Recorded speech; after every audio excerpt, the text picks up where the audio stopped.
శ్రీమతే రామానుజాయ నమః. శ్రీమద్ ఆండాల దివితిరుడిగలే శరణం. నిన్న మనం 4వ ఎపిసోడ్లో శ్రీరామచంద్రుల వారి వివాహము సీతా అమ్మవారితో జరగడము, అలాగే శృతికీర్తి, మాండవి, ఊర్మిళ, సీతా అమ్మవారు నలుగురు అక్కా చెల్లెళ్ళు, జనక మహారాజు కూతురేమో జానకి, మిగతా అన్నదమ్ముల యొక్క పిల్లలు చెప్పాను. వాళ్ళందరూ కూడా నలుగురు అన్నదమ్ముల్ని పెళ్లి చేసుకోవటం, అలాగే అయోధ్య నగరానికి చేరటం వరకు మనం తెలుసుకున్నాం. ఇక అయోధ్య నగరం పరిస్థితి చూడాలి. అసలు ఎలా ఉందంటే,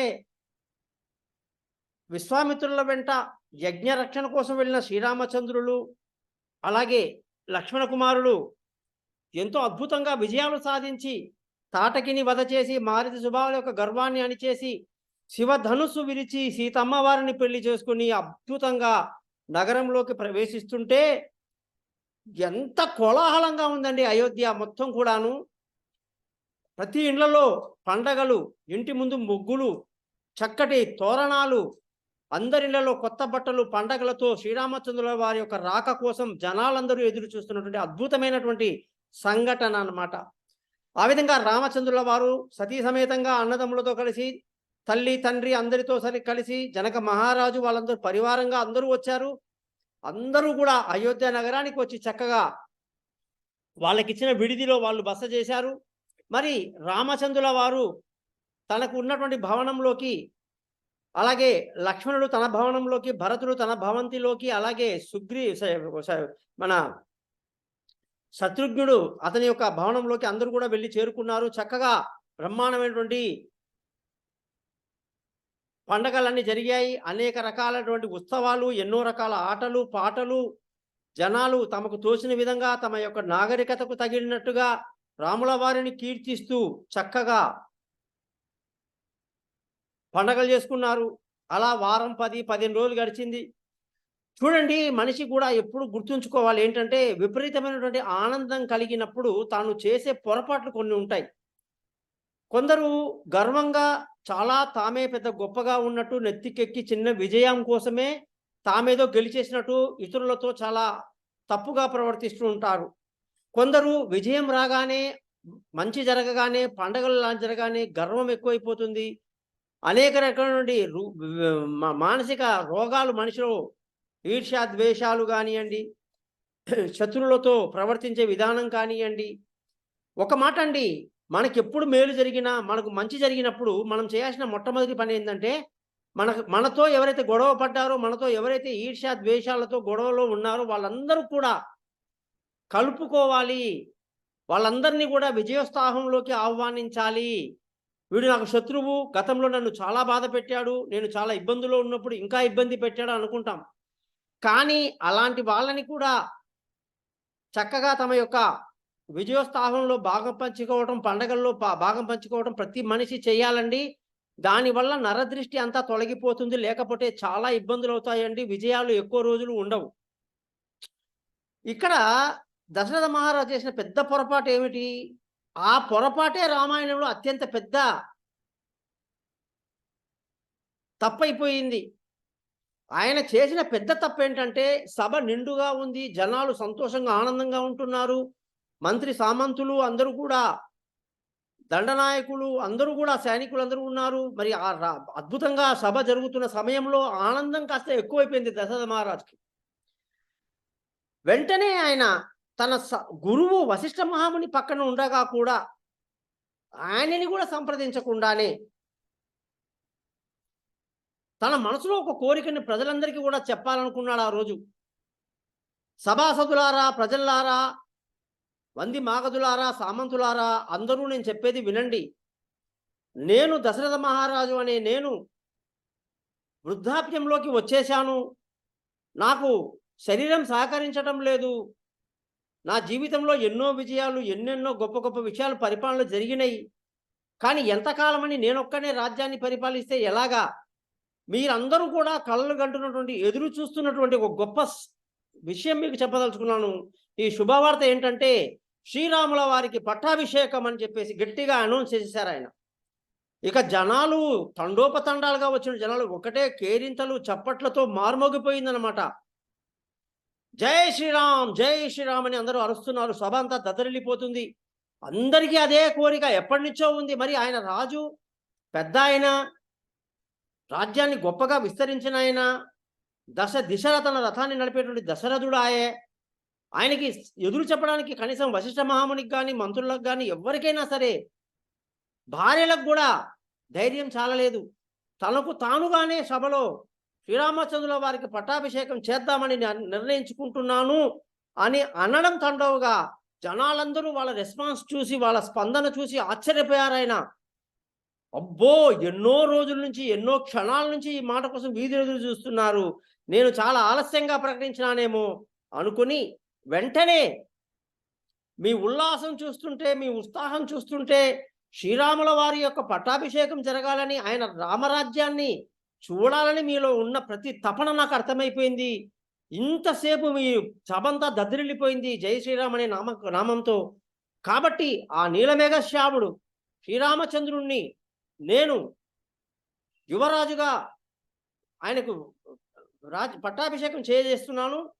పట్టాభిషేకం చేస్తూ మీరు ఇంతగా స్పందించారు కాబట్టి రేపే నేను ఆ యొక్క పట్టాభిషేకం చేసేస్తానని మీ డేట్ కూడా ఫిక్స్ చేశాడు. మరుసటి రోజే చేసేస్తానని చెప్పేశాడు ఆయన.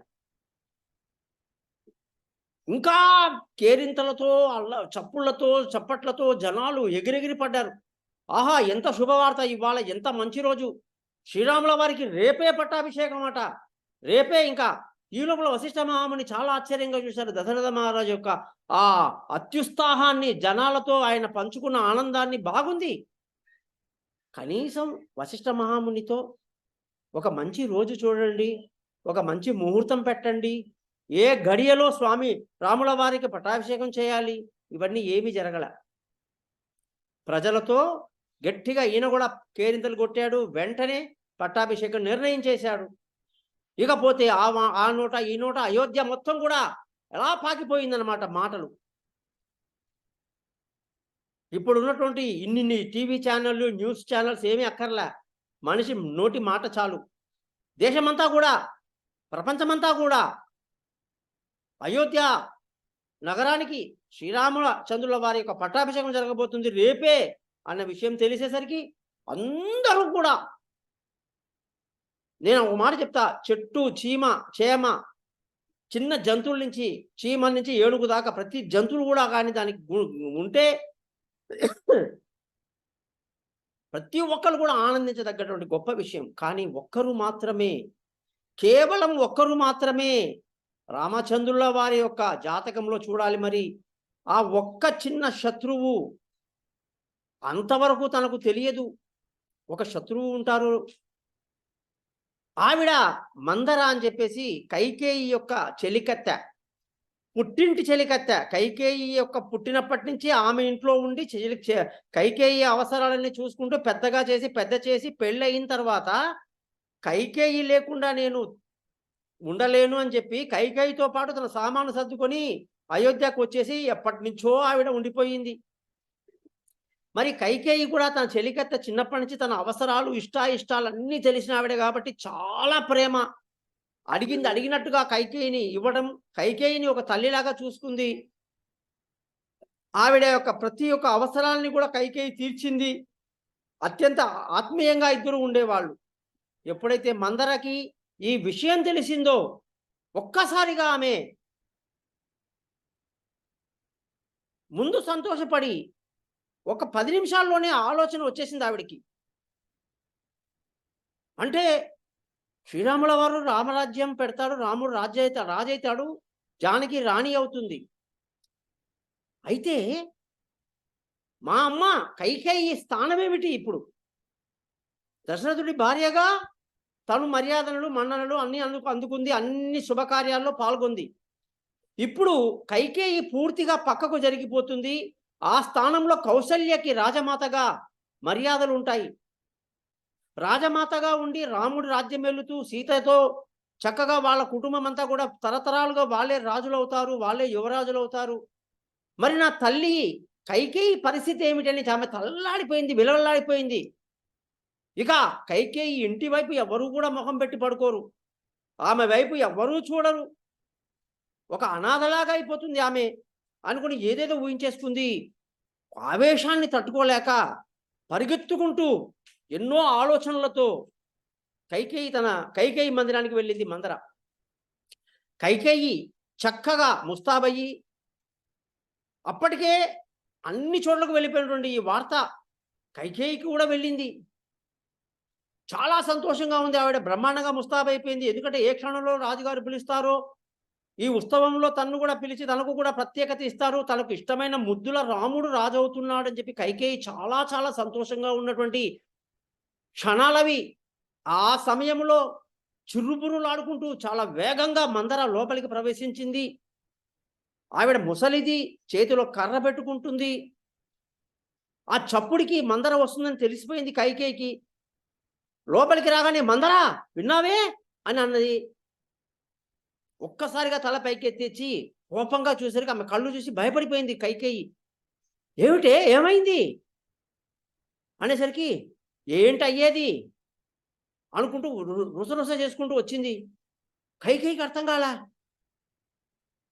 "ఏమిటే, ఏమిటి, ఏమైంది చూడు" అనేసి ఆమెను సంతోషపెట్టడానికి కోసం ఒక చక్కటి హారాన్ని, "ఇదిగో ఈ హారం ఎంత బాగుందో చూడు, నీకో శుభవార్త చెప్తాను నేను, ఈ హారం పెట్టుకో" అని చేతిలో పెట్టింది. జనరల్‌గా రాణులు ఎప్పుడు కూడా సేవకులకు ఏదో బహుమతులు ఇస్తుంటారు. ఆ టైంలో ఆవిడ అలా ఇచ్చింది. ఈమె దాన్ని తీసి నేలకేసి కొట్టింది మందర.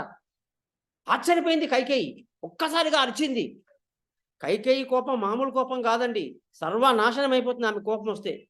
మహా ధైర్యస్తురాలు, బలవంతురాలు.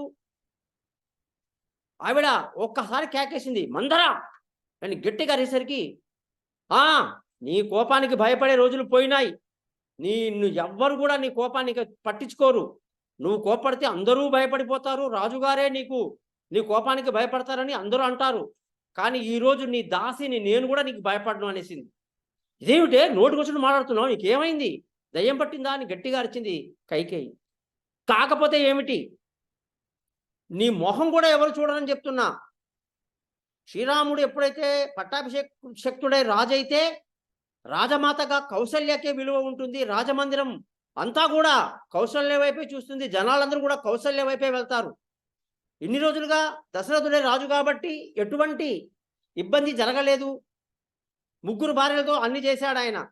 కానీ ఇవాళ మొత్తం విలువంతా కౌశల్యకే పెరిగిపోయిందని ఈమె సవతి గొడవ పెట్టేసింది అక్కడ. ఎప్పుడైతే సవతి గొడవ వచ్చిందో ఏ ఆడవాళ్ళకైనా సరే ఒకసారి ఒక క్షణం ఆలోచించింది ఆమె. అదేమిటి, అక్క చాలా మంచిది కదా. అవునమ్మా, అందరూ మంచి వాళ్ళే. ఆస్తిపాస్తులు పెరిగి, గౌరవ మర్యాదలు పెరిగి, రాజమాత స్థానం వచ్చిన తర్వాత ఆవిడ నిన్నేం పట్టించుకుంటుంది? నువ్వు కూడా నేను నీకు ఎలా దాసినో నువ్వు కూడా ఆమెకు దాసివయ్యావు అనేసరికి కోపం వచ్చింది కైకేయికి. "ఏం మాట్లాడుతున్నావు? నేనేమిటి ఒకరికి దాస్యం చేయడం ఏమిటి? అంతే నీ బ్రతుకు. ఇంకా శ్రీరాముడు రాజైతే కౌసల్య రాజమాత అవుతుంది, సీత రాణి అవుతుంది, దశరథుడు తన యొక్క మొత్తం పెత్తనమంతా కూడా రాముల వారికి అప్పగించేస్తారు. ఇక నీ పరిస్థితి నా పరిస్థితి దాసి పని చేయడమే" అనేసరికి, "అయితే ఇప్పుడు నువ్వేమంటావే" అని గట్టిగా అరిచింది ఆమె. "చూడు, నేను చెప్తున్నా, రాజ్యాన్ని కానీ ఎప్పుడైతే రాముడు తీసుకుంటాడో రాముడి యొక్క రాజ్యంలో నీ కొడుకు భరతుడు కూడా నెట్టివేయబడతాడు. వాడికి అసలు విలువ ఉండదు జీవితంలో. ఇన్ని రోజులు అన్నదమ్ములు నలుగురు హాయిగా ఉన్నారు. ఎప్పుడైతే ఈ పట్టాభిషేకం అని పెట్టాడో వెంటనే అన్నదమ్ముల మధ్య గొడవ చేస్తుంది. ఇక నీ భరతుడు, నీ కొడుకు కూడా రాముడి కాళ్ళొత్తుకుంటూ బతకాల్సిందే. ఆయన దయా దాక్షణల మీద నీ జీవితం అంతా బతకాలి, నువ్వు నీ కొడుకు" అని చెప్పి ఉన్నవి లేనివి అన్ని బాగా వాయించేసింది ఆమె గంటల కొద్దీ. పూర్తిగా కైకేయి చెప్పుడు మాటలకు మారిపోయింది. విపరీతమైన ఆవేశం, కోపం. "అయితే నన్ను ఇప్పుడు ఏం చేయమంటావు? సరే, ఇప్పుడు నువ్వు దారికొచ్చావు, నేను చెప్పింది విను. ఆ రోజు దశరథుడు యుద్ధంలో నీకు 2 వరాలు ఇచ్చాడు. మొదటి వరాన్ని నువ్వు 14 ఏళ్ళు శ్రీరాముడు వనవాసం వెళ్ళాలని కోరుకో. రెండవ వరం భరతుడికి పట్టాభిషేకం అని కోరుకో. మొత్తం ప్రాబ్లం సాల్వ్ అయిపోతుంది. ఇక ఎప్పటికి 14 ఏళ్ళు అంటే ఇక రాముడికి వచ్చే ప్రసక్తి ఉండదు.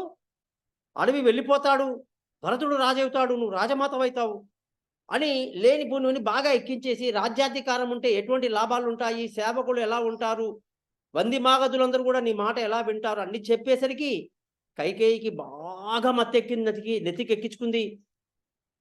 ఇక ఆవేశంలో తన జుట్టుని విరబోసుకుంది. తను చేసుకున్న సింగారమంతా ఒక్కసారిగా మొత్తం పాడు చేసుకుంది. మందర తనలో తాను నవ్వుకుంటూ వచ్చిన పని అద్భుతంగా చేసొచ్చానని చెప్పేసి ఆవిడ వెళ్ళిపోయింది. ఈవిడ కోపగృహం అంటారు.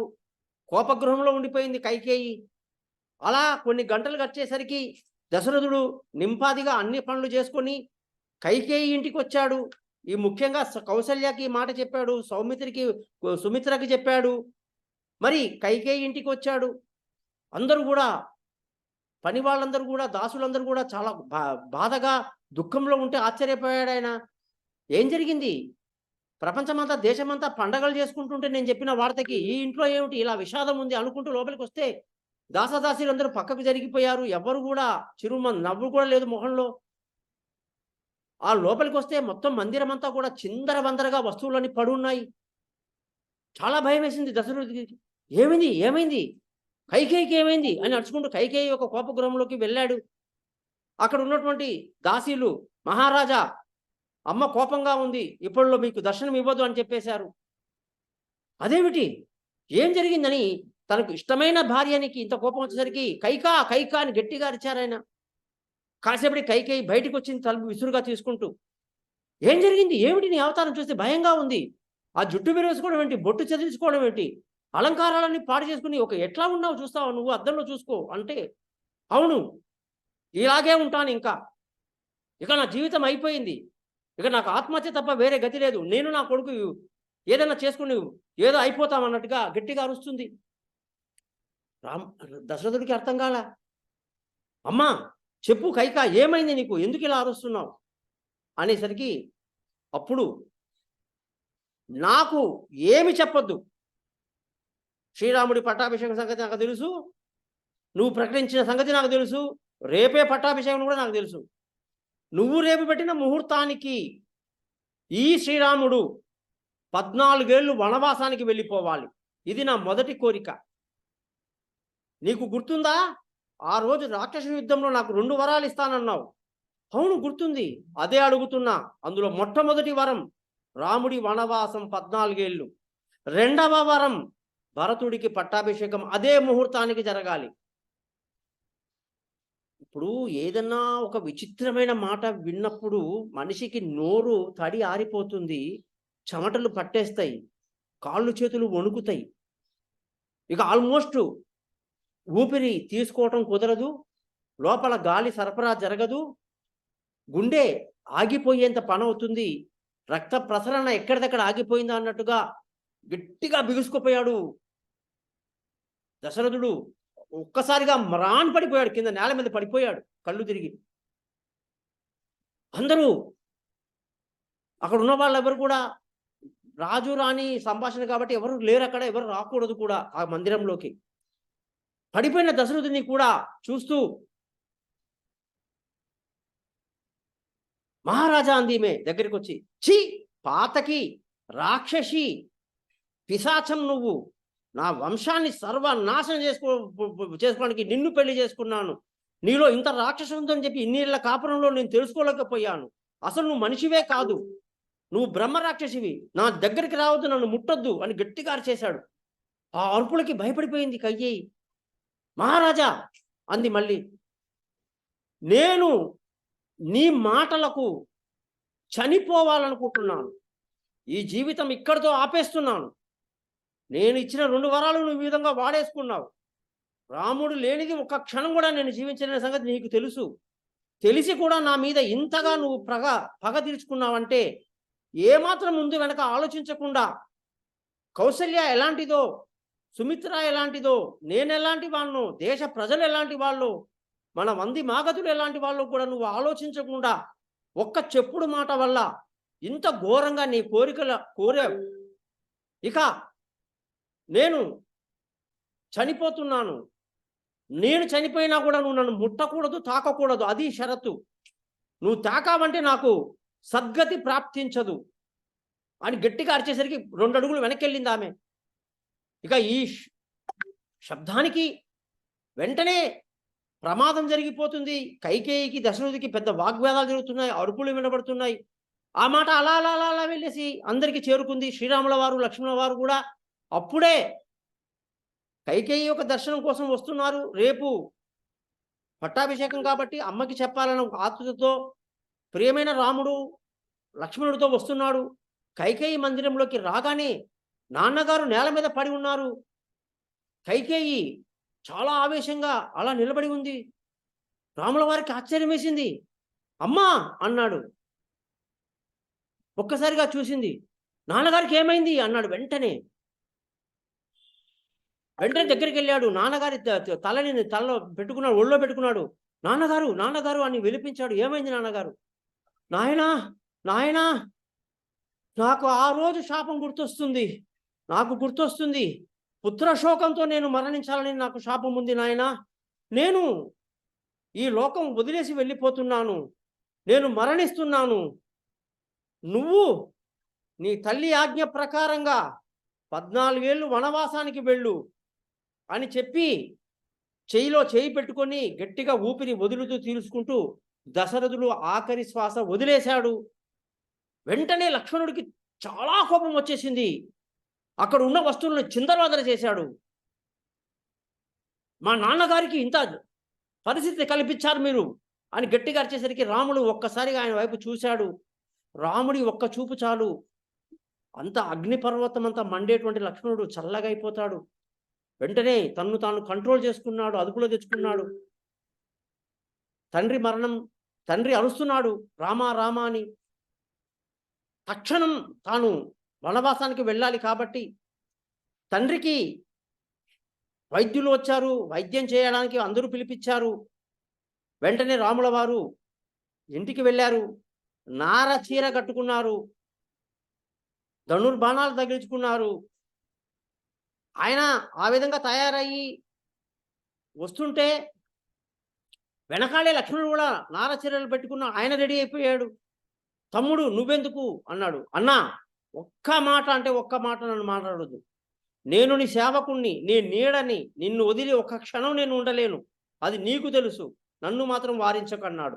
ఈ లోపల సీతమ్మ వారు కూడా నారచీర కట్టుకొని బయటకు వచ్చి నిలబడిపోయింది. ఆమె సీత అన్నాడు. పతి ఎక్కడ ఉంటే పత్ని కూడా అక్కడే ఉండాలి. అది భార్య ధర్మం. మీతో పాటు ఉంటే వనమేమిటి, ఎక్కడున్నా సరే నేను సుఖంగా ఉంటాను. దయచేసి నన్ను మాత్రం రావద్దని చెప్పకండి అని చెప్పేసి కాళ్ళ మీద పడింది ఆమె. ఇక ఏం చేయలేకపోయాడు. రామ లక్ష్మణ సీతలు ముగ్గురు కూడా దశరథ మందిరానికి మళ్ళీ కైకేయి మందిరానికి వెళ్ళారు. అపస్మారక స్థితిలో ఉన్నాడు దశరథుడు. నాన్నగారు అన్నాడు, కదలలేదు. ప్రణామం చేశారు అందరూ. మీ ఆజ్ఞానుసారం మేము వనవాసానికి వెళ్తున్నామని చెప్పేసి భార్యతో సమేతంగా లక్ష్మణుడితో కలిసి నారచీరలు ధరించినటువంటి రాముడు క్షణికమైనటువంటి ఆశలకు లోను కానువాడు, పట్టాభిషేకాన్ని తృణప్రాయంగా పక్కకు పెట్టేసిన వాడు, తండ్రి మాటని అంతగా గౌరవించేవాడు, తల్లిల మాటల్ని గౌరవించేవాడు, తన కుటుంబంతో తాను తమ్ముడితో కలిసి వనవాసానికి వెళ్ళిపోతున్నాడు. జనాలందరూ తండోపతండాలుగా అయోధ్య వాసులందరూ వరుసగా నిలబడ్డారు, దుఃఖిస్తున్నారు. చాలామంది రామా రామా, ఆవేశంలో ఏదో జరిగింది, దాన్ని నువ్వు పట్టించుకోవద్దు, ఒక్కసారి ఆలోచించు, నాన్నగారి పరిస్థితి చాలా తీవ్రంగా ఉంది, ఆయన ఏ క్షణంలో పోతారో అనే పరిస్థితి కూడా ఉంది, ఈ టైంలో నువ్వు ఇలాగ వెళ్ళొద్దు. అప్పుడు రాముడు అన్నారు, అందరూ శాంతంగా ఉండండి, ఎవరు కూడా అరవద్దు, తండ్రి ఆజ్ఞని శిరసా వహించేటువంటి అవకాశాన్ని నాకు ఇవ్వండి, తండ్రికి ఎదురు చెప్పాడన్న మాట నాకు రానివ్వద్దు, నేను ఒకే మాట మీద నిలబడతాను, నాది ఒకటే బాణము, ఒకటే పత్ని, ఒకటే మార్గం అన్నట్టుగా ఆయన చెప్పి ప్రజలను వారించి అరణ్య మార్గానికి ఆయన వెళ్ళిపోయారు. నగరాన్ని దాటి లక్ష్మణుడితో సహా కట్టుబట్టలతో నార చీరలు పెట్టుకొని ధనుర్బాణాలతో వెళ్ళిపోవడం జరిగింది. అయోధ్య ప్రజలందరూ కూడా దుఃఖంతో వెలవెల్లాడుతున్నారు. ఆ విధంగా రామ లక్ష్మణ సీత ప్రయాణం మళ్ళీ దండకారణ్యంలోకి ప్రవేశించింది. వచ్చే ఎపిసోడ్లో మిగతా విషయాలు తెలుసుకుందాం. మీ గోపాల్ అయ్యంగార్. నమస్కారం.